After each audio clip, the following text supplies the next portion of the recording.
आपके स्क्रीन पे एक ट्रेन की फ़ोटो दिख रही होगी। वैसे तो इस ट्रेन का नाम है आबोहर जोधपुर एक्सप्रेस, लेकिन ज़्यादातर लोग इसको कैंसर एक्सप्रेस के नाम से जानते हैं। चलिए आपको बताते हैं कि इसको कैंसर एक्सप्रेस क्यों कहते हैं। दोस्तों, पंजाब में एक ज़िला है भटिंडा, जिसके आसपास के 7-8 ज़िलों को कहते हैं मालवा रीजन, और इसको इंडिया का कॉटन बेल्ट भी कहा जाता है।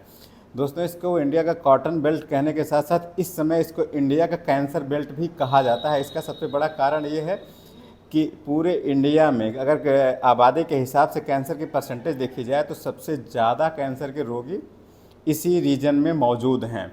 दोस्तों, उसको कैंसर एक्सप्रेस क्यों कहते हैं, चलिए इस पे आते हैं।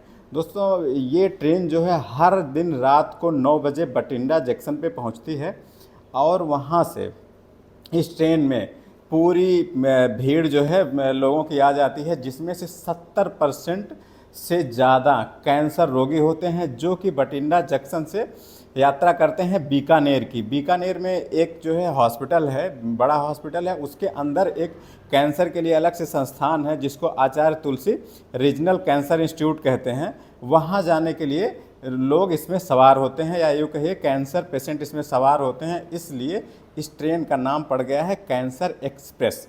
दोस्तों, हम इतनी कहानी आपको क्यों सुना रहे हैं, वो इसलिए सुना रहे हैं कि जो मालवा रीजन है या बठिंडा जंक्शन के आसपास के जो 9-10 डिस्ट्रिक्ट हैं, उसमें कैंसर का सबसे बड़ा कारण क्या है। दोस्तों, उसमें कैंसर का सबसे बड़ा कारण है कि वो पूरा एरिया कॉटन बेल्ट के नाम से जाना जाता है। मतलब वहाँ कपास की खेती बहुत ज़्यादा व्यापक पैमाने पे बहुत पहले से होती चली आई है, और वहाँ के जो किसान हैं वो कॉटन के जो अपनी फसल है उसको जो है कीड़ों से बचाने के लिए बहुत हैवी डोज में पेस्टिसाइड का प्रयोग करते आ रहे हैं, जिसकी वजह से वहाँ का जो भूगर्भ जल है वो लगभग 200 फीट की गहराई तक प्रदूषित हो चुका है। उसमें आर्सेनिक और पेस्टिसाइड की मात्रा इतनी ज़्यादा हो गई है, जिसकी वजह से वहाँ पे कैंसर की इतने ज़्यादा जो है रोगी पाए जा रहे हैं।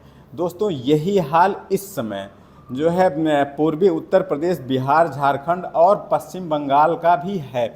जो हाल जो है बठिंडा जंक्शन और उसके आसपास का एरिया जो है मालवा रीजन, उसका जो है वही हाल पूर्वी उत्तर प्रदेश, बिहार और झारखंड के कुछ हिस्सों का है। क्योंकि ये ऐसा इस समय कहा जा रहा है कि ये जो गंगा बेसिन वाला एरिया है ये हाईली पॉल्यूटेड एरिया है। यहाँ पे भी लगभग 200-250 फीट नीचे तक का भूगर्भ जल जो है उसमें आर्सेनिक की मात्रा बहुत ज़्यादा पाई जा रही है, और कृषि के जो कार्य हैं उसमें पेस्टिसाइड, हर्बिसाइड का इतना ज़्यादा हैवी डोज में प्रयोग हो रहा है कि उसकी वजह से भी इस पूरे क्षेत्र का पानी बहुत ज़्यादा पॉल्यूटेड है, जिसकी वजह से कैंसर के केसेज यहाँ इस उत्तर भारत के इस रीजन की तुलना में, दक्षिण भारत की तुलना में इस रीजन में लगभग 6 से 7 गुना ज़्यादा रोगी कैंसर के पाए जा रहे हैं, खासकर गॉल ब्लैडर कैंसर के केसेज।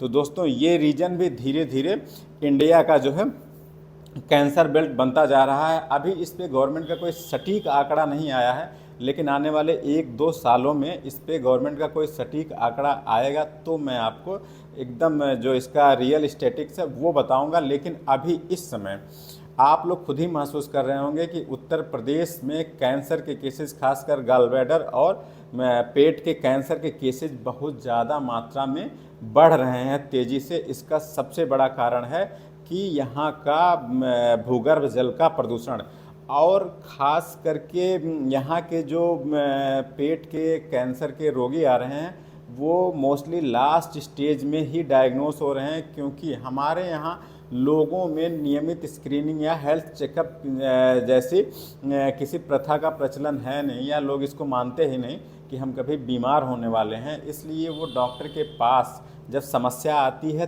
तभी जाते हैं, और जब किसी पेशेंट को समस्या आती है या किसी रोगी को कोई परेशानी होती है कैंसर की वजह से, तो वो कैंसर का आखिरी स्टेज होता है। मतलब आखिरी स्टेज ट्रीटेबल नहीं होता है, डॉक्टर भी उसमें बहुत कुछ नहीं कर पाता है।